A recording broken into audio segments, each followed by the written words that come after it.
Hoy vamos a hablar de una herramienta psicológica que es, de verdad, muy potente. Está diseñada para ayudarnos a aligerar una de las cargas emocionales más pesadas que pueda haber, la culpa. A ver, aquí esta pregunta resuena bastante. Es ese sentimiento de que, de alguna manera, una persona es la responsable de todo lo malo que pasa a su alrededor. Y es un peso enorme de llevar, la verdad.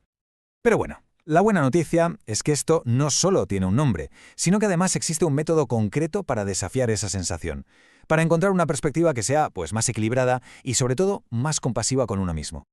Este va a ser nuestro recorrido de hoy. Primero, vamos a entender bien qué es eso del peso de la culpa. Luego, veremos en qué consiste un diálogo para sanar. Después, desglosaremos el método paso a paso, daremos algunas claves para que el proceso vaya bien y al final exploraremos la nueva perspectiva que nos ofrece todo esto. Venga, pues empezamos por el principio. Vamos a ponerle un nombre claro al problema que estamos intentando abordar. El término clave aquí es sobreresponsabilidad. Y ojo, no se trata de negar la parte que nos toca, para nada. Se trata de reconocer esa tendencia a asumir, digamos, el 100% de la culpa por algo que ha salido mal, pasando por alto la cantidad de otros factores que casi siempre están en juego. Vale, una vez que tenemos identificado el problema, podemos empezar a hablar de la solución. Y es interesante porque no se plantea como una confrontación, sino más bien como una conversación constructiva con uno mismo. Esta técnica se llama debate socrático y su objetivo es muy claro. Se trata de usar una serie de preguntas guiadas para que sea la propia persona la que llegue, por su cuenta, a conclusiones menos duras, menos autocríticas. Y es que aquí está la clave de todo el método. Lo importante no es que alguien de fuera te diga, oye, que no es tu culpa.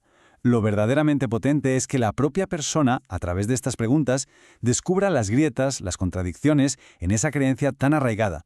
El poder al final viene de dentro. Muy bien, pues ahora vamos a ver cómo funciona esto en la práctica. Ya veréis que es un proceso mucho más lógico y estructurado de lo que podría parecer a simple vista. El método se puede resumir en 4 pasos muy claros. Se empieza con una pregunta clave. Después se investigan las pruebas, como si fuéramos detectives. Luego se cuantifica la responsabilidad y por último se reescribe la propia historia, la propia narrativa. El primer paso es, digamos, el motor que pone en marcha todo el proceso. Una pregunta así no acusa, sino que invita a la curiosidad. En lugar de dar por sentada la culpa, nos invita a buscar las pruebas reales que sostienen una afirmación tan rotunda. En el segundo paso se profundiza. No nos quedamos en generalidades, sino que vamos a buscar hechos, datos concretos. Por ejemplo, ¿qué pasó exactamente? ¿Hay alguna prueba que demuestre justo lo contrario? O una pregunta que a mí me parece muy útil. ¿Qué le diríamos a un amigo que estuviera en la misma situación? Se trata de eso, de recopilar datos para tener una imagen completa, no solo la parte que nos confirma la culpa. Este gráfico ilustra de maravilla el tercer paso. Usar una escala, por ejemplo, del 0 al 100%, nos ayuda a salir de ese pensamiento de todo o nada. Quizá la creencia inicial es que la responsabilidad es del 100%, pero después de analizar las pruebas, a lo mejor se puede ajustar a un 30% mucho más realista.